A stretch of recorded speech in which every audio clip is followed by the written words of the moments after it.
6666 ጊዜ ተገረፈ። አዳምና ሔዋን በሲኦል ይገረፉ ነበርና ለካሳ እንደመጣ ለማስረዳት እኛን ከዲያብሎስ ግርፋት ነፃ ለማውጣት እሱ ተገረፈ። እኛን ከፍርድ ለማዳን እሱ ተፈረደበት። እኛ ጻድቃን እንድንባል እሱ ኃጢአተኛ ተባለ።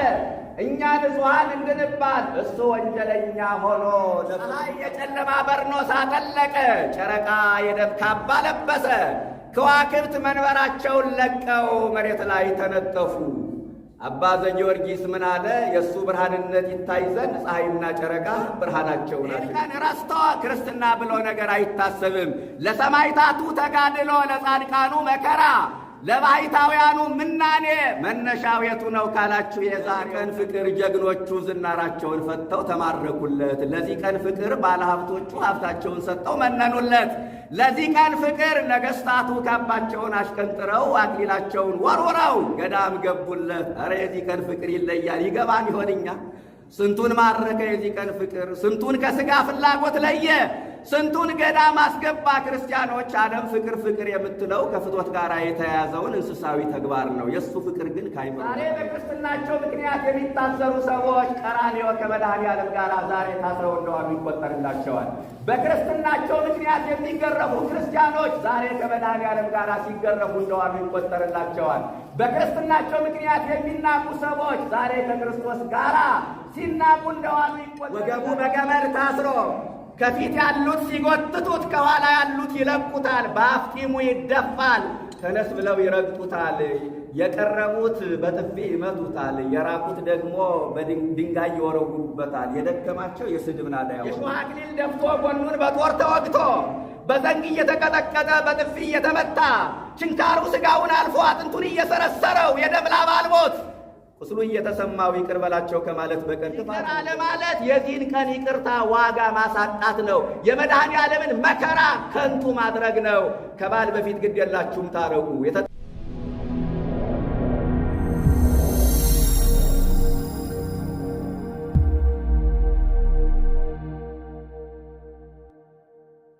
ያደረገው ጥፋት ምንድን ነው? የትምህርታችን ርዕስ ነው።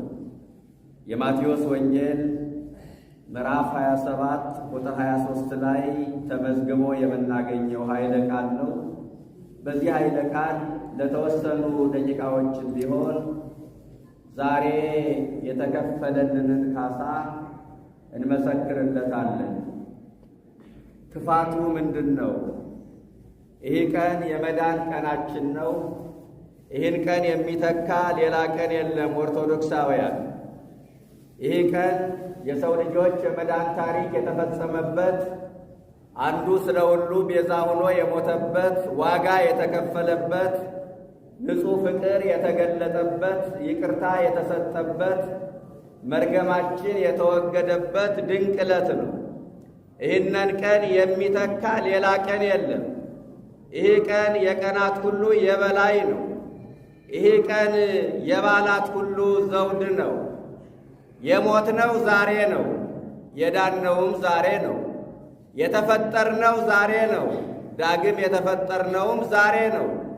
ከገነት የወጣነው ዛሬ ነው። ገነትም የገባነው ዛሬ ነው። ከማኅበረ መላእክት የተባረርነው ዛሬ ነው። ወደ ማኅበረ መላእክትም የተቀላቀልነው ዛሬ ነው። ይህንን ቀን የሚተካ የለም ያልኳችሁ ለዚህ ነው። ክፋቱ ምንድን ነው? ጲላጦስ ለአይሁድ ያቀረበላቸው ጥያቄ ነው። የመገረም ጥያቄ ነው። ኢየሱስን ስቀልልን፣ በርባንን ደግሞ ፍታልን እያሉ ሲጮኹ የኢየሱስ መሰቀል የበርባን መፈታት ገርሞት ከአይምሮ በላይ ሆኖበት ለመሆኑ ኢየሱስ ይሰቀል በርባንን ደግሞ ፍታልን ስትሉ የኢየሱስ ክፋቱ ምንድን ነው አላቸው። እንደ ወንጀለኛ ቆጥረው በፊቱ ያቀረቡለትን ጌታ መርምሮ ወንጀል ቢያጣበት ክፋቱ ምንድን ነው አለ ጲላጦስ። ይገርማል። ኢየሱስ ክርስቶስም በዳኛው በጲላጦስ ፊት ቆሞ ከመናገር ይልቅ ዝምታን መረጠ። ማንኛውም ተከሳሽ ራሱን ለማዳን ሕይወቱን ለማትረፍ በዳኛ ፊት ቆሞ ይፍጨረጨራል። ከሳሾቹን መልሶ እየከሰሰ ክሱን ለማስተባበል በዳኛ ፊት ቆሞ በእንባ የማይማጸን ተከሳሽ ማን ይሆን? ክርስቲያኖች። ይሄ ተከሳሽ ግን በዳኛው ፊት ቆሞ ከመናገር ይልቅ ዝምታን መረጠ። ስለምን ቢባል ስለ 3 ነገር። አንደኛ የተነገረው ትንቢት መፈጸም ስላለበት ዝም አለ። በትንቢተ ኢሳይያስ ምዕራፍ 53 ቁጥር 7 ላይ በሸላቾች ፊት ዝም እንደሚል በግ አፉን አልከፈተም፣ ለመታረድ እንደሚነዳ ጠቦት አፉን አልከፈተም ይላል። ይህንን ሊቁ አባ ሕርያቆስ በቅዳሴ ማርያም አምጥቶ እንዲህ ብሎ ይተረጉመዋል። ኦ በግ ዘይነብብ በቅድመ ዘይቀርጾ፣ ጸጉሩን በሚሸልቱት ፊት ከቀን ሐሩር ከሌሊት ብርድ የምከላከልበት ጸጉሬን የምትሸልቱኝ በምን ዕዳዬ ነው ብሎ የማይናገር በግ ምን አይነት በግ ነው? መከራ በሚያጸኑበት በአይሁድ ፊት መከራ የምታጸኑብኝ፣ የምትገርፉኝ፣ የምትሰቅሉኝ በምን ዕዳዬ ነው ብሎ የማይናገር እውነተኛው በግ ኢየሱስ ክርስቶስ ምን አይነት ነው ብሎ ትዕግሥቱን ያደንቃል። ከመናገር ይልቅ ዝምታን የመረጠ ስለ ሁላችንንም በቀራንዮ አደባባይ የተሰዋ አፉን ያልከፈተ እውነተኛው በግ ኢየሱስ ክርስቶስ ነው። ስለዚህ የተነገረው ትንቢት መፈጸም ስላለበት ከመናገር ይልቅ ዝምታን መረጠ ነው። ሁለተኛው ሥጋው አልቆ አጥንቱ እስኪታይ ድረስ ተገርፏልና በዛለ ሰውነት በደከመ አንደበት መናገር አልፈለገም። የዛለ ሰው ምኑን ይናገራል? እናንተ የደከመ ሰው ምኑን ያወራል? ትንፋሹ ቁርጥ ቁርጥ እያለ። ስለዚህ ድካም ስላለ መናገርን አልፈለገም። 3ኛ መከራ ቢበዛባችሁ፣ ፈተናው ቢፈራረቅባችሁ፣ ስቃይ ቢከባችሁ ትዕግሥትን ገንዘብ አድርጉ ለማለት ኢየሱስ ክርስቶስ ዛሬ በዳኛው ፊት ቆሞ ከመናገር ይልቅ ዝምታን መረጠ። የተዋህዶ ልጆች ከመናገር ይልቅ ዝምታን መረጠ። ይህ ዘመን እንደምታውቁት የፈተና ዘመን ነው። አንዱ ፈተና ሲያልፍ ሌላው ፈተና ይተካል። አንዱ ችግር ሲያልፍ ሌላው ችግር ይመጣል። አንዱን ጉድ ብለን ሳንጨርስ ሌላ ጉድ እንሰማለን። በአንዱ መከራ ተገርመን ሳናበቃ ሌላ መከራ ይጠብቀናል እና መከራ ሲበዛባችሁ መፍትሔው ትዕግሥት ነው ሲል ከዳኛው ፊት ቆሞ ከመናገር ይልቅ ዝምታን መረጠ። ክፋቱ ምንድን ነው አለ ጲላጦስ ለአይሁድ። ክፋቱን ዘርዝሮ መናገር ቢያቅታቸው ሶበሰ ይኮነ ገባሬ ኪት እምያግባይና ውሃቤከ አሉት። ክፉ ባይሆን ኑሮ ለፍርድ አሳልፈን አንሰጠውም ነበረ። ክፉ ባይሆን ኑሮ በፊትህ አናቆመውም ነበረ አሉት። ዝም አላቸው። ነገሩ አልተዋጠለትም። ዝም ሲላቸው ይኮን ከአርኮ ለቄሳር፣ የቄሳር ወዳጅ አይደለህም፣ ዝም ካልክ እባክህ ስቀለው ስቀለው ብለው ጮኹ። ይኮን ከአርኮ ለቄሳር፣ ዝም ካልክ ዝም ካልክ ከቄሳር ካለቃህ ጋር አጣልተን ዋጋህን እናሰጥሃለን አሉት። ያን ጊዜ ጲላጦስ ያለቃው ስም ሲጠራ ስልጣን ነውና ፈራ። ስልጣን የሚወዱ ሰዎች እንኳን በሰው ላይ በእግዚአብሔር ላይ ይፈርዳሉ፣ የተዋህዶ ልጆች። ስለዚህ ሶበሰ ይኮነ ገባሬ ኪት እምያግባይና ውሃቤከ፣ ክፉ ባይሆን ኑሮ ወደ አንተ አሳልፈን አንሰጠውም ነበር አሉት። ያን ጊዜ ጲላጦስ ግረፉት ብሎ አሳልፎ ሰጣቸው። ኢየሱስ ክርስቶስን 6666 ጊዜ ተገረፈ። ስንት ጊዜ አልኳችሁ? ንገሩኛ፣ ንገሩኝ በደንብ። 6666 ጊዜ ተገረፈ። አዳምና ሔዋን በሲኦል ይገረፉ ነበርና ለካሳ እንደመጣ ለማስረዳት እኛን ከዲያብሎስ ግርፋት ነፃ ለማውጣት እሱ ተገረፈ። እኛን ከፍርድ ለማዳን እሱ ተፈረደበት። እኛ ጻድቃን እንድንባል እሱ ኃጢአተኛ ተባለ። እኛ ንጹሐን እንድንባል እሱ ወንጀለኛ ሆኖ ለፍርድ ቀረበ በጲላጦስ ፊት። ካሳው መቼ በዚህ ያበቃል? እናንተ በዚህ እኮ አያበቃም። ክርስቲያኖች አዳምና ሔዋን ዕፀ በለስ በልተው ጸጋቸው ተገፎ ነበርና ከብርሃን ልብስ ተራቅተው ነበርና ለአዳምና ለሔዋን የጸጋ ልብስ ሊያለብሳቸው ልብሰ ብርሃናቸውን ሊመልስላቸው እንደመጣ ለማስረዳት እሱ በመስቀል ላይ ዛሬ እርቃኑን ዋለ። እሱ ሲሰቀል ፀሐይ ጨለመ፣ ጨረቃ ደም ለበሰ፣ ከዋክብት ረገፉ። ፀሐይ የጨለማ በርኖስ አጠለቀ፣ ጨረቃ የደም ካባ ለበሰ። ከዋክብት መንበራቸውን ለቀው መሬት ላይ ተነጠፉ። አባ ዘጊዮርጊስ ምን አለ? የእሱ ብርሃንነት ይታይ ዘንድ ፀሐይና ጨረቃ ብርሃናቸውን አሸሹ ይላል። በአንድ በኩል የእሱ ብርሃንነት እንዲታይ፣ በሌላ በኩል ደግሞ እርቃኑን ለመሸፈን ነው። ክርስቲያኖች፣ ካሳው በዚህ ብቻ አላበቃም። አዳምና ሔዋን የአዳምና የሔዋን እጆች ዕፀ በለስን ለመብላት ተዘርግተው ነበርና የመድኃኔ ዓለም እጆች ዛሬ በቀኖት ተቸነከሩ። የካሳው የመጣው ለካሳ ነውና ብያቸዋለሁ። የአዳምና የሔዋን እጆች ዕፀ በለስን ለመብላት ተዘርግተው ነበርና የመድኃኔ ዓለም እጆች ዛሬ ለሕማም ተዘረጉ። ቅዳሴያችን ምን ይላል? ሰፋዴሁ ለሕማም አለ። እጁን ለሕማም ዘረጋ። አያችሁ፣ ኃይለኛው ዲያብሎስን ለማሸነፍ እጁን ለሕማም ዘረጋ። ሙሴ እጁን ሲዘረጋ እስራኤል ያሸንፍ ነበረ፣ አማሌቅም ይሸነፍ ነበረ። በኦሪት ዘጸአት ምዕራፍ 17 ከቁጥር 1 ጀምሮ እንደተመዘገበው በአማሌቅና በእስራኤል መካከል በነበረው ጦርነት ሙሴ ሁለት እጆቹን ሲዘረጋ እስራኤል ያሸንፋል፣ አማሌቃውያን ይሸነፉ ነበረ። የሙሴ እጆች ደግሞ ሲሰበሰቡና ሲወርዱ እስራኤላውያን ይሸነፉ ነበረ። ክርስቲያኖች እባካችሁ ኢትዮጵያ ላይ በገጠመን ችግር አሸናፊዎች መሆን ከፈለግን የልመና እጆቻችን ይዘርጉ፣ የምልጃ እጆቻችን ይዘርጉ፣ የጸሎት እጆቻችን ይዘርጉ። እጆቻችን ከተሰበሰቡና ከወረዱ ተሸናፊዎች ነው ምን ሆነው። ሙሴ እጁን ሲዘረጋ እስራኤል ያሸንፍ ነበረ። ኃይለኛው ዲያብሎስን ጥንተ ጠላታችን ዲያብሎስን ለማሸነፍ ዛሬ ልክ የሙሴ አምላክ ደግሞ እጆቹን ለሕማም ዘረጋ። እጅ ከለላ ነው ይባላል። አደጋ ሲገጥመን ብዙ ጊዜ የምንከልለው በእጃችን ነው። ለአዳምና ለሔዋን ከለላ ሆኖ እንደመጣ ለማስረዳት የመድኃኔ ዓለም እጆች ዛሬ ለሕማም ተዘረጉ። እናንተ ካሳው በዚህ ብቻ የሚያበቃ አይደለም። የሚገርመው ነገር እሱ በቀኖት ሲቸነከር፣ ዲያብሎስ ደግሞ በሲኦል ሆኖ ይሰማው ነበረ፣ ይጮህ ነበረ፣ ይቃትት ነበረ። 5500 ዘመን ነፍሳትን ያስጮኸ ሰይጣን ዛሬ በተራው ጮኸ። መኖቱ ሥጋ ለቢሶ ዘበዋኒ፣ ሥጋ ለብሶ እኔን ድል የነሳ እሱ ማን ነው ብሎ 5500 ዘመን በሲኦል ያጎራቸውን ነፍሳት ካሳ ይሁኑ ብሎ ለመድኃኔ ዓለም አስረከበ እና በቀኖት ተቸንክሮ በመስቀል ተሰቅሎ ነፍሳትን ከሲኦል አውጥቶ ገነት ከማስገባቱ በቀር ክፋቱ ምንድን ነው? የትምህርታችን ርዕስ ይህ ነው።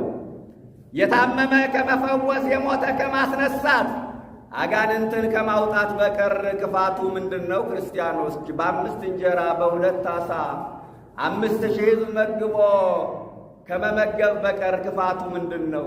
በቃና ዘገሊላ ውሃውን ወደ ወይን ለውጦ የተጠሙትን ከማጠጣት በቀር ክፋቱ ምንድን ነው?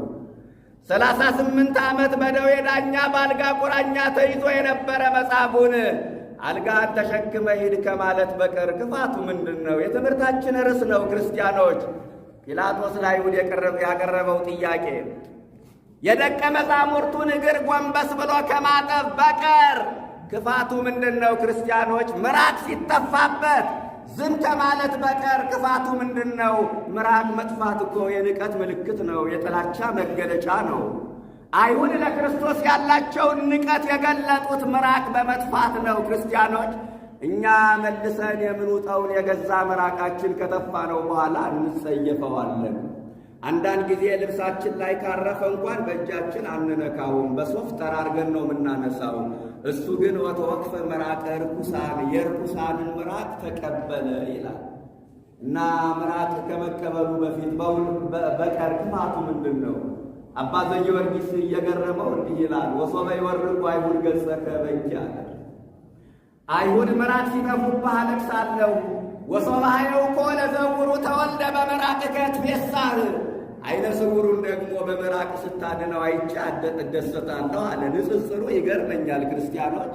ያንተ ምራቅ ዓይን አበራ፣ በአንተ ላይ ደግሞ ምራቅ ተተፋ አለው። የት አይቶት ካላችሁ ያን ጊዜ መቼም ክርስቶስ ሲሰቀል እኮ አልነበረም፣ ግን በዓይነ ሕሊና ተመለከተው። ክርስትና ማለት ክርስቶስን መምሰል ነው።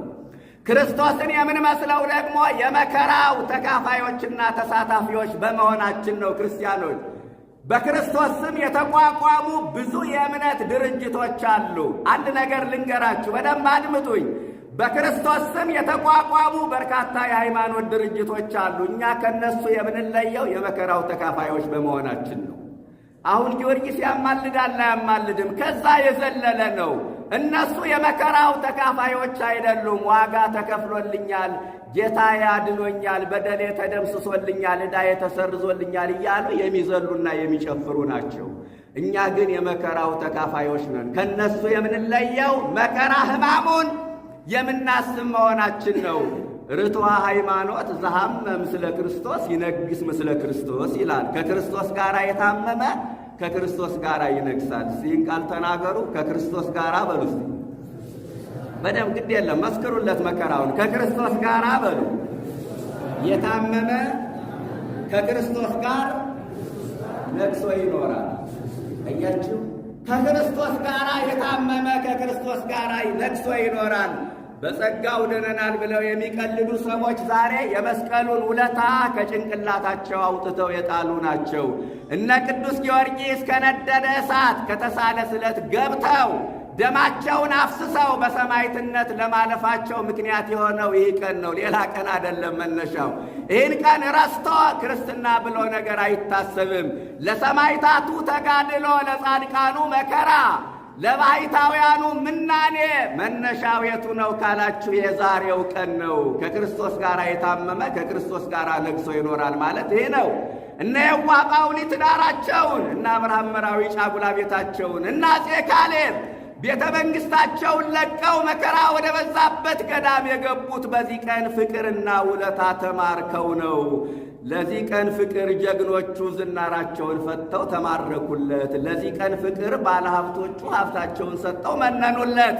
ለዚህ ቀን ፍቅር ነገሥታቱ ካባቸውን አሽቀንጥረው አክሊላቸውን ወርውረው ገዳም ገቡለት። ኧረ የዚህ ቀን ፍቅር ይለያል። ይገባን ይሆንኛ? ስንቱን ማረከ የዚህ ቀን ፍቅር! ስንቱን ከሥጋ ፍላጎት ለየ! ስንቱን ገዳም አስገባ! ክርስቲያኖች፣ ዓለም ፍቅር ፍቅር የምትለው ከፍቶት ጋር የተያያዘውን እንስሳዊ ተግባር ነው። የእሱ ፍቅር ግን ከአይምሮ በላይ ነው። እንዲሁ ነው የወደደን። አሁን መማር ማስተማር ልምድ ስለሆነ ምንም ጉዳያችንም አይደለም። አባቶቻችን የተረዱበት ግን ጥልቀቱ ልዩ ነበር። እስመ ከመዝ አፍቀሮ እግዚአብሔር ለዓለም እስከ ወልዶ ዋሕደ መጠው ወሀበ ቤዛ ለኩሉ። አንድ ልጁን ለሞት አሳልፎ እስከ መስጠት ደርሶ ዓለምን እንዲሁ ወደደው። እኛ እንዲሁ መውደድ መቼ ለመደብን? ሰዎችን የምንወዳቸው የሆነ ነገራቸውን አይተን ነው። ገንዘባቸውን፣ ስልጣናቸውን፣ የዘር ሐረጋቸውን አይተን ነው። ክርስቶስ ግን እንዲሁ ወደደን። ሰዎች በወደዱን ማግስት የማስመሰል ፍቅራቸው አልቆባቸው እኛን መጥላት ይጀምራሉ። የክርስቶስ ፍቅር ግን ለዘላለም የጸና ነው። ሰዎች ቢወዱን ፍቅራቸውን በብር ነጠብጣብ ነው ወንድም የሚገልጡልህ። ክርስቶስ ግን ፍቅሩን በደሙ ጻፈልን። ሰዎች ቢወዱን ነውራችን አይሸፍኑልንም። የሆነ ቀን ነውራችን ያጋልጡናል። ክርስቶስ ግን የሁላችንንም ኃጢአት በፍቅሩ ሸፈነልን። ይህ ፍቅር ነው ገዳም ያስገባቸው። ይሄ ውለታ ነው ገዳም ያስገባቸው። ይህ መከራ ነው በሰማዕታቱ ላይ ሰማዕታቱን ለተጋድሎ ያበረታ፣ ጻድቃኑን ለመከራ ያነሳሳ የክርስቶስ ፍቅር፣ የክርስቶስ ውለታ፣ የክርስቶስ መከራ ነው እና ዘሐመም ስለ ክርስቶስ ይነግስ ስለ ክርስቶስ ማለት ያደለ ከክርስቶስ ጋር የታመመ ከክርስቶስ ጋር ነግሶ ይኖራል ማለት ምን ማለት መሰላችሁ? ዛሬ በክርስትናቸው ምክንያት የሚታሰሩ ሰዎች ቀራንዮ ከመድኃኔዓለም ጋር ዛሬ ታስረው እንደዋሉ ይቆጠርላቸዋል። በክርስትናቸው ምክንያት የሚገረፉ ክርስቲያኖች ዛሬ ከመድኃኔዓለም ጋር ሲገረፉ እንደዋሉ ይቆጠርላቸዋል። በክርስትናቸው ምክንያት የሚናቁ ሰዎች ዛሬ ከክርስቶስ ጋር ሲናቁ እንደዋሉ ይቆጠርላቸዋል። በክርስትናቸው ምክንያት መስቀል የተሸከሙ ክርስቲያኖች ዛሬ ከመድኃኔዓለም ጋር መስቀል ተሸክመው እንደዋሉ ይቆጠርላቸዋል ነው እያልኳችሁ ያለሁት። መስቀል መሸከም ምንድን ነው ካላችሁ፣ የሥጋ አምሮትን መተው፣ የዓይን አምሮትን መተው። ዝሙት የሚያስቸግረው ሰው ዝሙትን ታግሶ ከዋለ እሱ መስቀል ተሸክሟል። ሐሜት የሚያስቸግረው ሰው ሳያማ ከዋለ እሱ መስቀል ተሸክሟል። ከክርስቶስ ጋር የታመመ ከክርስቶስ ጋር ይነግሳል ማለት ሲተነተን ይሄ ነው እና አባ ዘጊዮርጊስ ዘጋስጫ 5 ደቂቃ ታገሱኝ። አባ ዘጊዮርጊስ ዘጋስጫ ይህንን መከራ በዓይነ ሕሊና ተመልክቶ ምን አለ? አይሁድ ምራቅ ሲተፉብህ አለቅሳለሁ፣ በምራቅህ ደግሞ ዓይነ ስውሩን ስታድነው እደሰታለሁ አለ። እባካችሁ የዚህ ቀን መከራ ይግባን። ክርስቲያኖች ከክርስቶስ ጋር የታመመ ከክርስቶስ ጋር ነግሶ ይኖራል ብያችሁ የለ? በክርስትናቸው ዛሬ ሲሰግዱ ሲወድቁ ሲነሱ የዋሉ ዛሬ በስግደትኛ ስንነሳ ስንወድቅ ውለን የለ? ከክርስቶስ ጋር እሱ በአይሁድ እጅ ተንገላቶ የለ? ከእሱ ጋር ስንንገላታ ስንወድቅ መከራ ስንቀበል አድርጋችሁ አስቡ። በአይሁድ እጅ ተይዞ በገመድ ታስሮ ወገቡ በገመድ ታስሮ ከፊት ያሉት ሲጎትቱት ከኋላ ያሉት ይለቁታል፣ በአፍጢሙ ይደፋል፣ ተነስ ብለው ይረግጡታል። የቀረቡት በጥፊ ይመቱታል፣ የራቁት ደግሞ በድንጋይ ይወረውሩበታል፣ የደከማቸው የስድብ ናዳ ያወርዱበታል። ይህንን ሁሉ መከራ ነው ዛሬ የታገሰ ክርስቲያኖች። ይሄ በዓይነ ሕሊና ተመልክቶት ምራቅ ሲተፉብህ አለቅሳለሁ አለ። ዓይነ ስውሩን በምራቅ ስታድነው እደሰታለሁ እና ምራቅ ሲተፉብህ ዝም ከማለት በቀር ክፋቱ ምንድን ነው? አሁን ወደ ርዕሳችን ስንመጣ ይሄ ብቻ አይደለም። አይሁድ በገመድ ሲያስሩት በአንገቱ ገመድ ሲያስገቡበት ዝም ከማለት በቀር ክፋቱ ምንድን ነው? ይህንን ሊቁ ምን ይላል? ወሶበ ይወድዩ ሀብለ ውስተ ክሳድከ እበኪ፣ በአንገትህ ገመድ ሲያስገቡብህ አለቅሳለሁ። ወሶበ ትፈት በቃልከ ዘአሰሮሙ ሰይጣን እትፌሳህ፣ ሰይጣን ያሰራቸውን ደግሞ ስትፈታ እደሰታለሁ። አንተ በገመድ ታሰር፣ ሌሎችን ደግሞ የታሰሩትን አለ ከእስራት ፈታሃቸው አለ። ይሄ ብቻ አይደለም ክርስቲያኖች፣ ይሄ ብቻ አይደለም። መራራ ሐሞት ሲያጠጡት ዝም ከማለት በቀር ክፋቱ ምንድን ነው? ርዕሳችን ነው። ይህንን ሊቁ ምን ይላል? ወሶበ ትቤ ጸማይኩ እበኪ አለ። ውሃ ጠማኝ ስትል አለቅሳለሁ። ወሶበ ረሰይኮ ለማይ ወይነ በቃና ዘገሊላ፣ በቃና ዘገሊላ ደግሞ ውሃውን ወደ ወይን ለውጠህ የተጠሙትን ስታጠጣቸው እደሰታለሁ አለ። በጲላጦስ ፊት እጅና እግሩን አስረው ሲያቆሙት ዝም ከማለት በቀር ክፋቱ ምንድን ነው? ይህንን ሊቁ ምን አለ? ወሶበ አቅሙከ ቅድመ ጲላጦስ እሱረከ እበኪ አለ። በጲላጦስ ፊት እንደ ወንጀለኛ ቆጥረው እጅና እግርህን አስረው ሲያቆሙ አለቅሳለሁ። ወሶበ ተሐውር ዲበ ባሕር ወገሰጽኮሙ ለነፋሳት ከመ ገብር አነክር አለ። በባህር ላይ ደግሞ ስትረማመድ ባህሩን እንደ መስታወት እየረገጥከው ስታልፍ ሞገዱን ስትገስጸው ማዕበሉን ስትመታው ደግሞ አምላክነት ይታየኝና እደሰታለሁ። በጲላጦስ ፊት ሲያቆሙህ ኩምሽሽ እላለሁ፣ አዝናለሁ። አምላክነትን ስትገልጥ ደግሞ ያስደስተኛል አለ ሊቁ። ጨርሻለሁ የተዋህዶ ልጆች። ይሄ ብቻ አይደለም። መጨረሻ ላይ አንድ ሐሳብ ልንገራችሁና ትምህርቴን ልጨርስ። አባት ሆይ የሚያደርጉትን አያውቁምና ይቅር በላቸው ከማለት በቀር ክፋቱ ምንድን ነው? የሾህ አክሊል ደፍቶ ጎኑን በጦር ተወግቶ በዘንግ እየተቀጠቀጠ በጥፊ እየተመታ ችንካሩ ሥጋውን አልፎ አጥንቱን እየሰረሰረው የደም ላብ አልቦት ቁስሉ እየተሰማው ይቅር በላቸው ከማለት በቀር ክፋቱ ምንድን ነው? እኛ ቆይ ቁስሌን ልርሳው አይደል ምንል? ቁስላችን እየተሰማን ይቅር እንላለን። ቆይ ቁስሌን ልርሳው ነው ምንል? ጠላቶቹ ካጠገቡ ሳይርቁ አባት ሆይ ይቅር በላቸው አለ። እኛ መታረቅ እንኳን ምንፈልግ ቆይ ፊቱን ዛሬ አታሳዩ ሌላ ቀን ብለን ቀጠሮ ነው ምንይዝ። አንዳንዶቻችን ይቅርታ የተሸናፊነት ምልክት ይመስለናል። አሸናፊው ጌታ ግን በፍቅር ተሸንፎ ሁላችንንም ይቅር ብሎናል። ይቅርታ ማለት መንገድ ላይ ገፍቶን ያለፈ ሰው ይቅርታ ሲለን ችግር የለውም ብሎ ማለፍ አይደለም። ከዚህ የዘለለ ነው። አምርረን የጠላነውን አንጀታችን ያቆሰለውን ፊቱን ላለማየት የወሰንበትን ስሙ ሲጠራ ሚያንገሸግሸንን ስናስበው ሚያንቀጠቅጠንን ይቅር ማለት ነው ይቅርታ። ጠላታችን ቢከፋ ከአይሁድ አይከፋም። እንደ አይሁድ ቸንክሮ አልሰቀለንም። የሾህ አክሊል አልደፋብንም። ኧረ ጠላት የክፉ ነው ከአይሁድ አይተናነስም ካላችሁ ግን ጠላታችን እንደ አይሁድ ቢከፋ፣ እኛ ግን እንደ ክርስቶስ ንጹሕ አይደለንም። ንጹሕ ክርስቶስ እጆቹ ላይ ያሉት ሚስማሮች ሳይነቀሉ ራሱ ላይ ያለው የሾህ አክሊል ሳይወርድ አባት ሆይ የሚያደርጉትን አያውቁምና ይቅር በላቸው አለ። ይቅር በላቸው ያለው ወዳጆቹን አይደለም ጠላቶቹን ነው። ይቅር በላቸው ያለው ዘውድ የደፉለትን አይደለም የሾህ አክሊል የደፉበትን ነው። ይቅር በላቸው ያለው በትረ መንግሥት የሰጡትን አይደለም በዘንግ የቀጠቀጡትን ነው። ይቅር በላቸው ያለው ክርስቲያኖች ወርቀ ዘቦ ግምጃ ያለበሱትን አይደለም ደም ያለበሱትን ነው። ይቅር በላቸው ያለው መስቀሉን ዙፋን አድርጎ ነው ክርስቲያኖች። እና ምንድነው ይቅርታን በሕይወታችን መለማመድ እኛ ያቃተን? እባካችሁ የዚህን ቀን ይቅርታ ዋጋ አታድርጉት። ቅድም እንዳልኳችሁ ነው፣ ቃሉ ወደ ውስጣችን ዘልቆ ይግባ። ዛሬ እግዚአብሔር ይታዘበናል። ይቅር ባንል በእውነት ይህን ያህል ይቅር ብያቸው ለምንድን ነው ይቅር ማይሉ ብሎ እኮ ሳይታዘበን ይቀራል ብላችሁ ነው? ወሶበን ዘጸሩን ሄነ ተሳለነ በሞተ ወልዱ ጠላቶቹ ስንሆን በልጁ ሞት ይቅር አለን። እኛ እኮ በእግዚአብሔር ላይ መፈንቅለ መንግሥት አድርገን ነበር እኮ። አዳምና ሔዋን እኮ ዕፀ በለስን የበሉ አምላክነትን ፈልገው እኮ ነው ክርስቲያኖች።